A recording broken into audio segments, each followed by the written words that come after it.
What's up? Targeted individual / targeted survivor Dell here.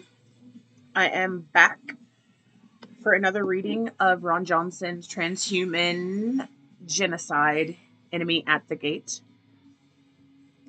Today is November the 9th. It is 2:51 p.m. or 14:51 p.m.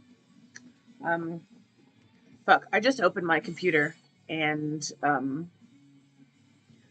sometimes I get these little articles, whenever my homepage opens up.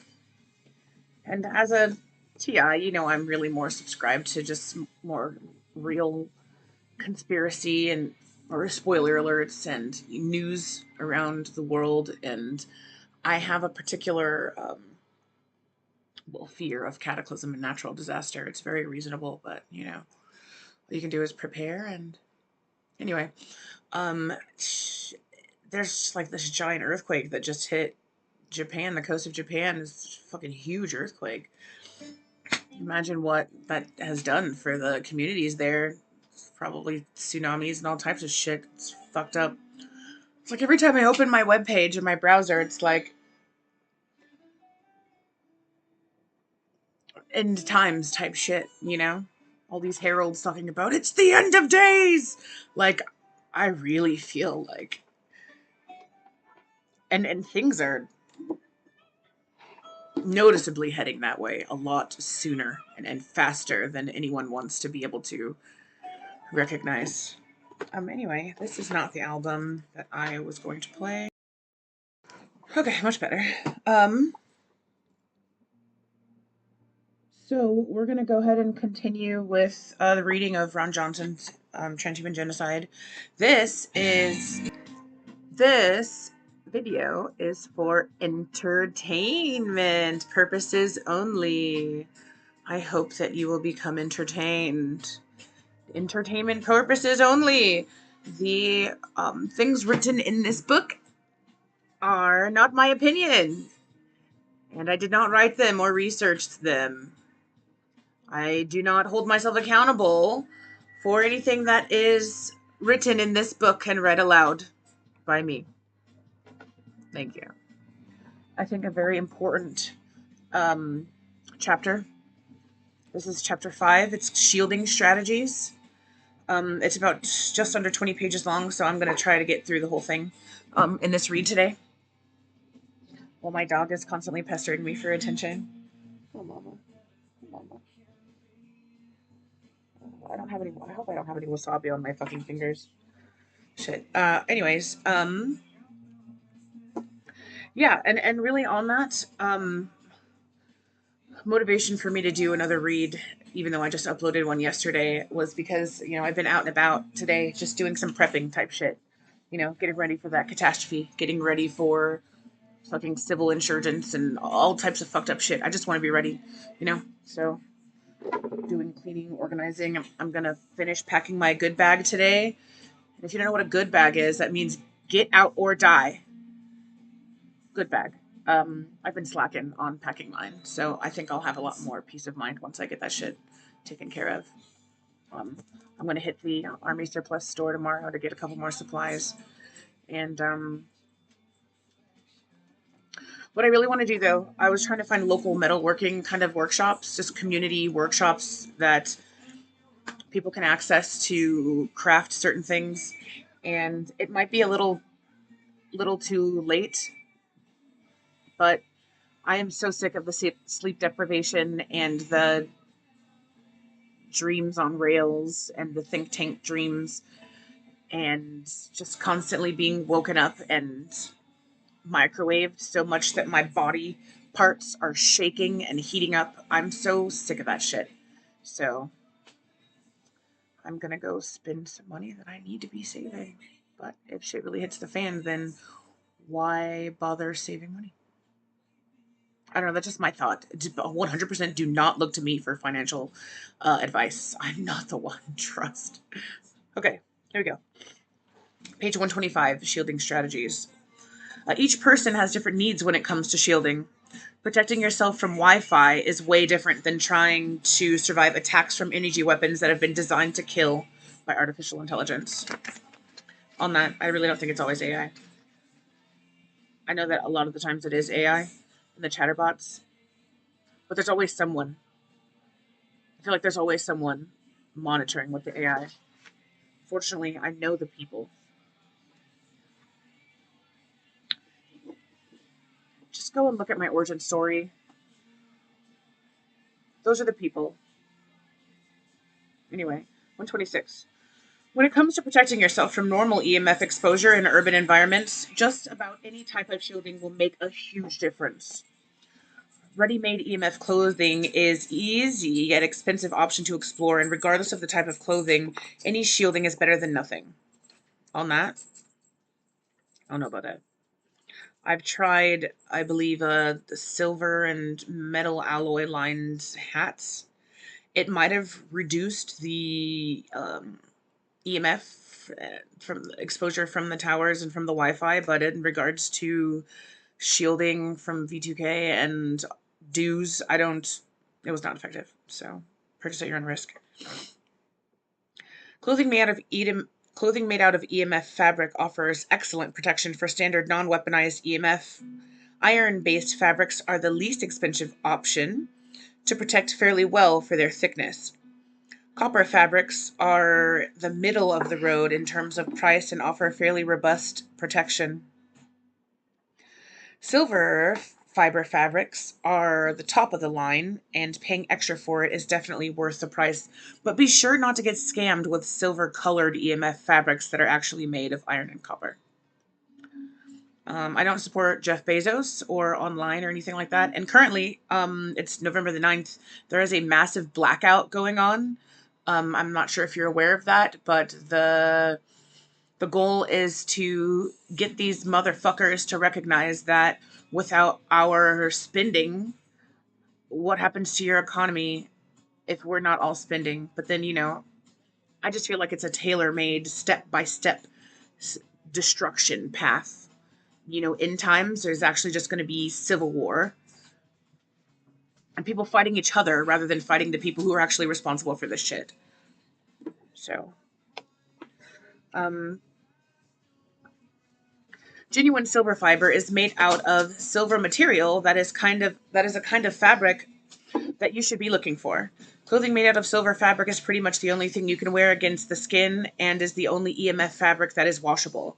The problem with ready-made silver EMF fabric clothing is that it's only one layer thick, and most hats don't even have a protective brim. Any type of EMF clothing can save your life. However, if ambushed by an energy weapon, it won't stop most of the pain or long-term effects from the weapon, but it can repel enough energy so that the weapon doesn't instantly kill you in an ambush attack, more than likely. Aluminum foil can save your life as well, but a single layer of shielding material won't be enough for the kinds of weapons listed in this book. Regardless of your shielding strategy, EMF fabric is a good place to start and has many advantages, including flexibility, durability, and being lightweight. There's an image here, some little babies. It's like a magazine page. It's titled Sheeple. EMF exposure equals human carcinogen. Alzheimer's, DNA damage, miscarriage, leukemia, immune disorder, infertility, autism. And it's just these babies with these double helixes in the image.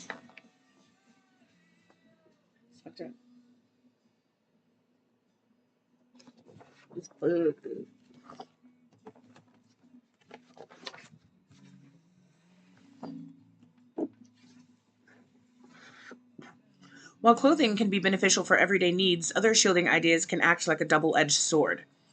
Cell phone covers designed to block EMF radiation, for example, can significantly reduce your exposure on paper, but often act as a reflector dish that amplifies the radiation in the direction of the user when placing a call.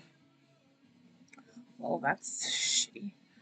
Some anti-EMF stickers for phones can slightly mitigate radiation, but it's worth verifying their effectiveness with an EMF meter, which I don't have. If you're Bay Area local TI and you have some of these EMF measuring devices, hit me up. I'm so ready. I'm ready. Broken ready. So, Other forms of EMF mitigation promise big results, but in reality, they only deliver a false sense of security. USB sticks, jammers, pendants, and crystals like orgonite do very little to reduce exposure rates. While many people swear by these products, especially orgonite, they do not provide adequate protection. Shielding and radiation mitigation is based on the line of sight from the source to the target, and so even if orgonite was an effective shielding material, which it can be, it would only block the rays that actually hit it. Orgonite does not produce a magic force field to protect you, as many have professed online. No material besides magnets can produce a force field that can protect against EMF, and that protection only extends a few centimeters at best from the magnet. Frequency jammers look appealing, but they actually pump out massive amounts of radiation in an attempt to interfere with signals instead of blocking them. Jammers and USB sticks will not reduce your exposure, and the use of these devices in Faraday-type environment will turn your safe space into a giant microwave oven. Don't nuke yourself. They're already nuking you enough. Most plants will block some forms of radiation, but it's easier to apply EMF paint to the walls and ceilings than it is to turn your room or home into a giant rainforest. Plants? I don't think I've ever heard that plants can block or absorb EMF. Let's keep reading. This is a pretty disturbing image I'm going to show you.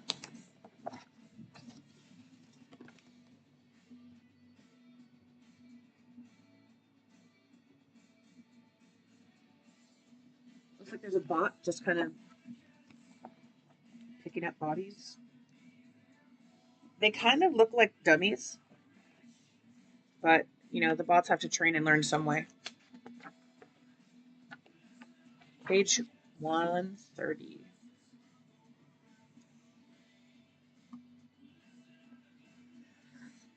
My dog is just begging for attention right here. Want to see? Up, up, up. Come here. Come on. Come here, baby girl. Come here. Up, up, up, up. Oh, good girl. Say hi, Luxie, Luxie. Say hi, Luxie, Luxie. This is my Lux. This is my Luxie baby. She just got groomed not too long ago. Like 2-3 days ago. Yeah, mama. Okay, get down so I can keep reading. Go on, get down. Get down. Get down, little beast. Adorable. Stubborn. Like her mama. No. No. Alright, page 130. Applying shielding to windows is an important consideration because much of the radiation from outside world funnels in through the windows. Curtains or drapes made out of EMF fabrics are the easiest solution for blocking out unwanted forms of telecom radiation. Foil or mylar will block most commercial grade EMF as well, but it's best to double check with a meter. I currently have, I think this is literally the only shielding that I actually have. It's, I don't even know if it can be considered a shielding, but the package that it came in, said that it blocks out EMF a little bit, or radio frequency or something like that, but it's really like one of those heat blankets that'll just hide your heat signal. Like, you know, if there's like a drone that's searching in your neighborhood and you're under that, then you should be good. While any shielding material is better than nothing, drapes or mylar alone won't be enough to protect you if you come under attack from energy weapons. Most people think they'd be capable of protecting themselves from these kind of weapons, but these weapons have been conceived to penetrate fortified bunkers. Using amateur shielding against these kind of weapons will likely become your biggest regret. Here are some general ideas to consider for the home or office when it comes to dealing with modern devices. Shielding around your routers and smart meters is especially good option. Metal mesh, solid plates, or EMF fabric can deflect and attenuate most of that kind of radiation. Connecticut City bans 5G due to serious health risk to humans. And it's just an image of a giant Nexrad tower. You've seen them. They're awful. Very ugly. Boxing in a smart meter on the outside of your home, however, can force all the radiation into the home. Best to shield on the inside wall facing the meter rather than shielding outside the meter and having that radiation reflecting in. Same goes for the router. Boxing it in properly can help, but it can also turn the gaps in the shielding into escape routes for directed energy. We recommend using high inline power adapters with your router or an Ethernet connection instead to avoid using Wi-Fi completely. Unfortunately, I have roommates, and the router is like maybe 6 feet on the other side of this wall at the foot of my bed. So there's really not much I can do. But I'm looking for shielding. See what I can do about that. I don't know. Add shielding or plates or custom covers to the front of your laptop or your computer. Distance is your friend when it comes to radiation exposure, and this is as true for routers as it is for cell phones. Never, ever use wireless earbuds or other wireless accessories because the radiation they pump out can be worse than living underneath a cell tower. Yeah, I really try hard not to use my super expensive fucking Beats headphones that I got as a gift because I would never buy something like that. But or any of the other headphones that are like Bluetooth noise canceling that I got from like Ross or Marshalls or wherever, Walmart, Safeway, where the fuck ever. I haven't used them habitually in a long time. I now use these little cheapy earbuds, and I'm lucky enough to have an old iPhone. It's literally the last generation that actually can use this sound jack. Does it help? The targeting has increased and decreased and gone loop-de-loop and all the fuck around since I've started using them. So I don't know, but it doesn't reduce my EMF from just phone and Bluetooth. 100%. Let's see, where was I? I feel like I should read the sentence again. Never use wireless earbuds or other wireless accessories because the radiation they pump out can be worse than living underneath a cell tower. Proximity is the main issue there, as well as positioning of the transmitters next to your brain. Make sure the Wi-Fi is off on everything where it can be enabled. I do that too. I literally just turn my phone off, the signal, everything. I turn it all off when I remember. Sometimes I fall asleep to reels, but whatever.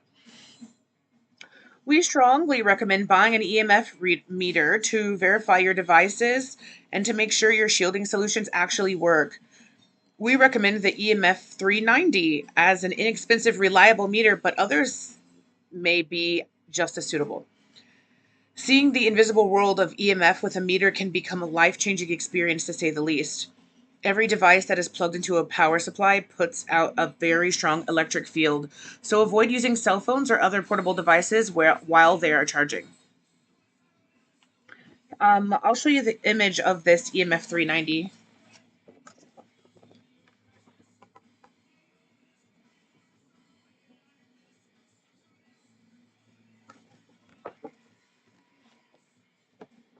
Maybe they'll have some at the Army Surplus store. They're closed today, so I'm going tomorrow. Now, when it comes to surviving attacks spawned by energy weapons, we recommend shielding the home, the body, and the car with as much armor as you can afford. This isn't an option that everyone freely chooses, obviously, but it's the only option if you want to survive. I want to survive. I got so much shit to do.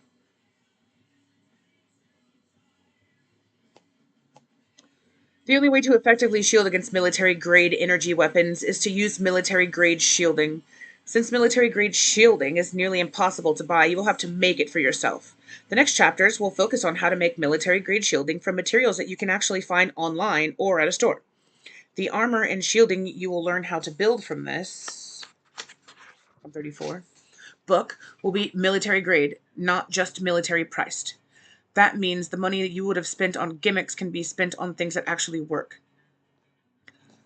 Military-grade shielding uses a gradient or multi-layered approach. Every layer in the multi-layer approach needs to be insulated from every other layer to slow down penetration. Resonance and eddy currents, if the layers are not insulated, then the energy can easily flow from one layer to the next via lateral conduction. The idea behind multi-layered shielding is to have each layer absorb or reflect as much EMF as possible before the remaining energy can carry on to the next layer. Insulation can be achieved with use of direct dielectric materials such as packing tape, plastic wrap, or Ziploc bags. This is really good. I need to shield. I'm unshielded. 135 is an image of an X-Rad tower. This one looks really weird, though. I'm going to show you.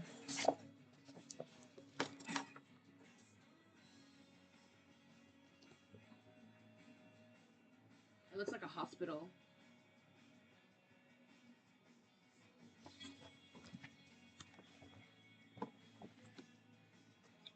Page 136.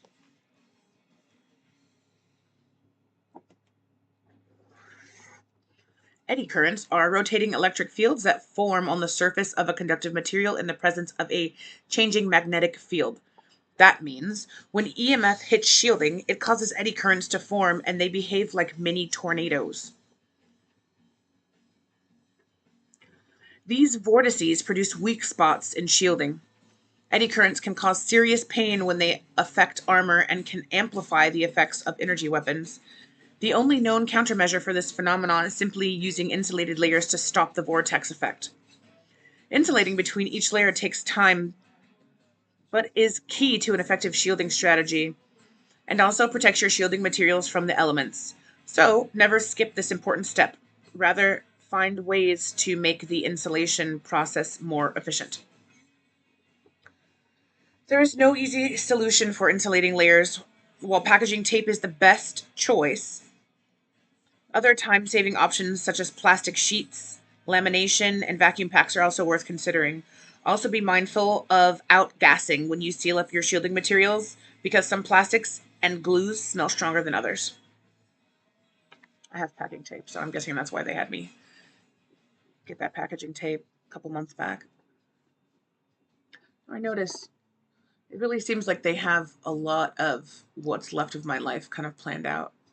The perps, the wastelings, because I end up obtaining something or learning something, and then I don't utilize that information or the thing that I've obtained until way down the line. And then it's like, ah, that makes sense as to why they had me get that. This mind control shit is fucked. Page 138. A dedicated inner layer of insulating dielectric material is also recommended to stop eddy currents and to dampen whatever might come through. The best recommendation for easy, cost-effective multi-layered shielding is a combination of foils and fabrics.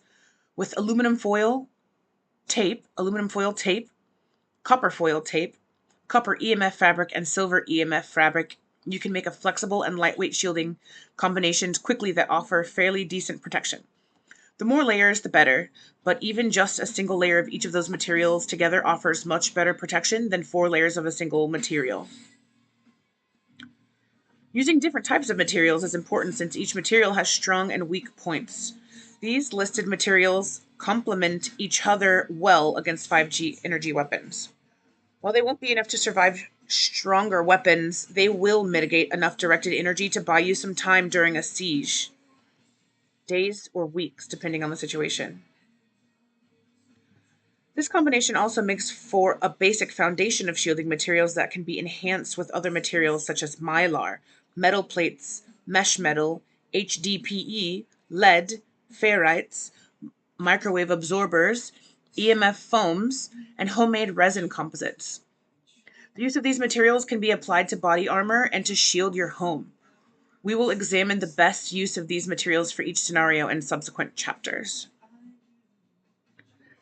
Adding lead to body armor to protect sensitive areas like the heart and mind will become a must for surviving heavy attacks. This idea can be improved with the addition of microwave absorption layers made out of epoxy, graphite, and magnetite. Adding HDPE magnets, and specialized shielding metals such as permalloy can boost your shielding significantly as well. These enhancements can protect you against most types of EMF weapons, including ELF. Regardless of the shielding strategy you choose to employ, it is most important to consider the physics of an electromagnetic wave. I need to bookmark this page because it has the list of the most effective shielding fabrics and materials. So that's that 138. Let's just put this right here. Most shielding materials only block the E field or the electrical component of the wave, which means the M field or the magnetic component of the wave still makes it through. This is much more problematic for military-grade weapons than it is for standard EMF. The magnetic component of the wave from an energy weapon makes it through shielding. It will re-induce the electrical component of the wave via a process known as electrical induction, and the wave will reintegrate itself and continue to propagate. Electrical induction is how magnets make electricity, and this relationship between the E field and the M field is perhaps the biggest challenge when it comes to effective shielding. This induction principle should become your primary concern if you want your shielding to be effective. Shielding must block the E field and the M field, or together I guess it's called the H field, simultaneously or repeatedly for it to work against energy weapons. And in most cases, if your shielding has to be able to block electron tunneling as well, doing everything in one layer is extremely difficult, and that's why using homemade resins can become advantageous. Using a layer of graphite and magnetite bound in epoxy to make resin is the absolute best choice when it comes to blocking the E field and the M field at the same time. This epoxy layer acts as an EMF absorber rather than a simple reflector. Having a magnetite epoxy layer made sandwiched between two layers of copper foil makes for some of the most formidable shielding known to man. Coating HDPE with the epoxy layer, then sandwiching that combo in copper foil can stop particle beam weapons nearly as good as lead. Adding an outer layer of mylar or aluminum oxide can stop some electron tunneling, while the epoxy layer will hit both EM components of an EMF wave. HDPE is excellent against particle beam weapons, and adding lead to that combination makes it nearly as perfect as it's going to get in terms of protection with shielding that is only 3 or 4 millimeters thick. These combinations can be taped together to produce tiles or plates and can easily be deployed or integrated into armor. Oh, that's just some assholes erecting a 5G tower.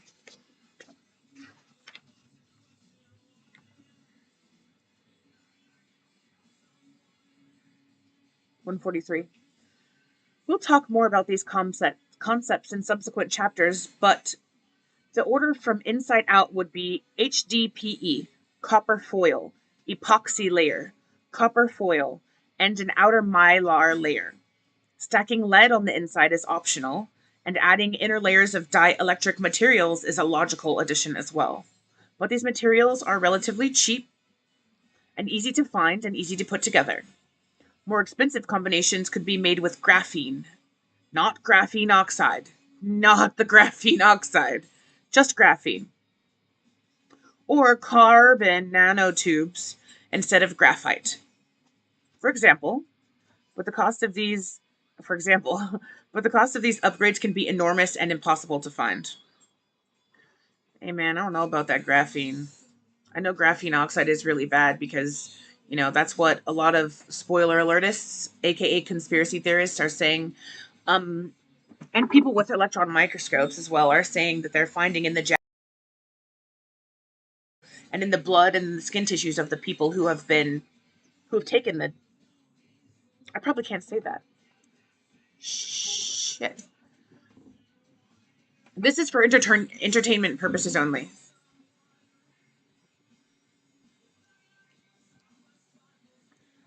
Making this kind of shielding for yourself and for your home can easily become a full-time job. But given the current deployment of energy weapons, there really isn't much choice. It's really only a matter of time before you get attacked by these weapons, and not preparing for these attacks is a huge risk given the time it takes to make this type of shielding. Finding the materials can become another problem, as well as waiting for them to arrive. No shielding concept can be certified as 100% effective when it comes to AI-driven energy weapons. This is because AI can quickly find ways to work around your shielding strategy. That was covered in earlier chapters. This is because AI can... Oh, just read that. Skynet systems can scan shielding to find weak spots or to find frequencies that will penetrate more deeply. In most cases, the system will be able to overpower your shielding by bringing in stronger weapons or by bringing in technologies that are designed to be bunker busting. And that's kind of what he said in previous chapters too. The more you start shielding, the more intense the targeting gets. It's pretty intense and shitty now. So, this is terrifying. 144 is an image of another fucking tower. 145. The odds of survival are relatively slim when the system is after you, regardless of what you do to defend yourself. The system has already worked out all the possibilities, and it has a very bad attitude when it comes to survivors. The shielding strategies covered in this book are mostly about buying time, but they are the very best concepts when it comes to shielding against energy weapons. These concepts are sourced from the very best researchers in the field of electromagnetism and include concepts that are far ahead of anything else you can find published. I don't know about that, but I'm certainly going to try. These shielding combinations have been field tested against this weapon system, and so we have a high degree of confidence in their effectiveness. If properly deployed, these concepts will be strong enough to let you live a relatively pain-free existence for as long as possible, and is the very best option any target can hope for at this stage. Wearing armor is not a comfortable experience, but can be improved with foam or padding. The difference shielding makes is enormous, and is much better than suffering through the pain and torture these weapons can and will cause. With that said, there will be times when your shielding won't be enough for you to be absolutely pain-free.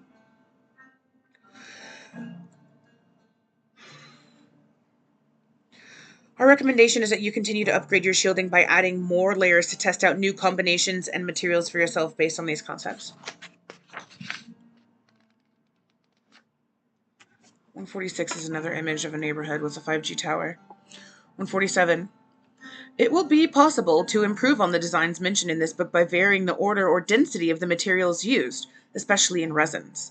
Like we've said before, this system can scan your shielding and basically run 1 trillion virtual tests in the span of minutes to find frequencies and or other solutions to work around your shielding.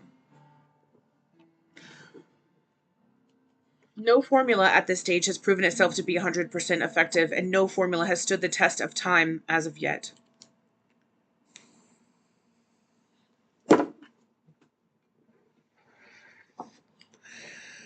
The only strategy that works well at this stage is adding new layers of shielding materials, or to begin again with higher quality materials, and that will only buy you time. The more advanced the materials are, however, the more time it will buy you. Only permalloy and magnetite-based resins with copper, mylar, HDPE combinations have shown long-term promise so far in our testing. While we have yet to test every possible combination of exotic materials, we feel confident better solutions are possible for a price. Pay to live. Sure. And having those materials on hand to add to the mix of standard materials will definitely save your life.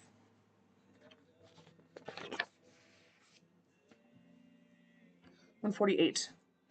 The FAQ section, the frequently asked questions section, will give you new directions that you can go on if the needs arise. Setting the right expectation is important because you will face extremely challenging days, and nothing is worse than suffering while thinking this was supposed to work. In there. That shit I got off Amazon. So depressing that day. That means you will have to think outside the box under extremely stressful situations and experiment to find even better solutions. Nothing will get better until there is a unified effort to bring this system the fuck down. Flavor text.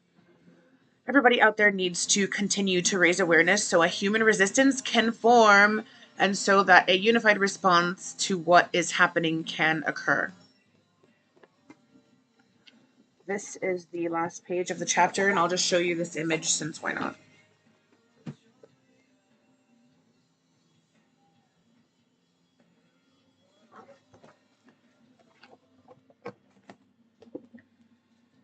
Depressing and educational, but we will fight on and continue. Oh shit, the page. I lost my page. So with that all being said, the first chapter on shielding is very informative. I might have mentioned in a couple of my other videos that I am a SF Bay area local, and I am mobile, and I am looking to rally the other TIs and TSs in the community so that we can pool our resources, because I know a lot of targets are unemployed and resources for government shutdown and all this shit, it's hard to come by. So, I'm willing to try to organize something so that we can come together and put our busted ass brains together to try to get some shielding and something going, start to spread awareness through the community, start local, start small, build big. That's just a goal of mine. If anyone is local and interested, if anyone wants to sponsor some of these endeavors, please fucking hit me up. I should have all of my social media platforms linked in my page. You can comment on this video. If you're interested, you can hit me up and DM me in my TikTok, on my TikTok. The name is the letter I, the number 3, period, underscore, period, DEL. That's my TikTok. So, let's do this shit. Get off your ass. I'll get off my ass too. More nights of this fucking torture are ahead and will be unbearable, but I just gotta get some shit done. I gotta get it done. These local workshops would be instrumental in crafting maybe those resins that he was talking about, the HDPE and all the other fucking resins. I know I just read it, but that's just how quickly the fucking thoughts leave my brain. Unfortunately, at this point, my memory is, to be expected, awful. So, let's go. That concludes the video for today. All you TIs and TSs out there, try to stay positive. Stay up. Stay safe. Stay frosty. Forgot to mention, if you want to contact me that is not via social media because you've deleted them like a smart person, you can hit me up and email me.